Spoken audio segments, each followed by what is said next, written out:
L'information soit juste respectée sur le terrain. Et donc nous attendons que pour en effet les jours et les semaines qui viennent, ils puissent কয়েক ঘন্টা আগে ঘোষিত যুদ্ধবিরতিকে আমি স্বাগত জানাচ্ছি। আমাদের কাছে থাকা তথ্য অনুযায়ী মাঠ পর্যায়ে এটি মেনে চলা হচ্ছে। আশা করছি সামনের দিনগুলোতে পুরো অঞ্চল জুড়েই এই শান্তি বজায় থাকবে। 40 দিনের এই লড়াই আমাদের শিখিয়েছে আলোচনার মাধ্যমেই কেবল দীর্ঘস্থায়ী নিরাপত্তা নিশ্চিত করা সম্ভব। ইরানের হরমুজ প্রণালী খুলে দেওয়ার সিদ্ধান্ত ইতিবাচক। সেখানে জাহাজ চলাচল স্বাভাবিক করতে ফ্রান্সের নেতৃত্বে প্রায় 15টি দেশ মিলে একটি মিশন নিয়ে কাজ করছে।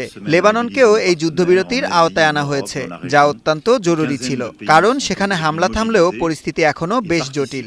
সবশেষে ফ্রান্সের 2 নাগরিকের মুক্তি আমাদের জন্য স্বস্তির। 3.5 বছরের এই কষ্টের অবসানে মধ্যস্থতার জন্য আমি ওমান সরকারকে ধন্যবাদ জানাই। coordination avec l'Iran quand les conditions seront remplies pour permettre de faciliter la reprise de cette circulation.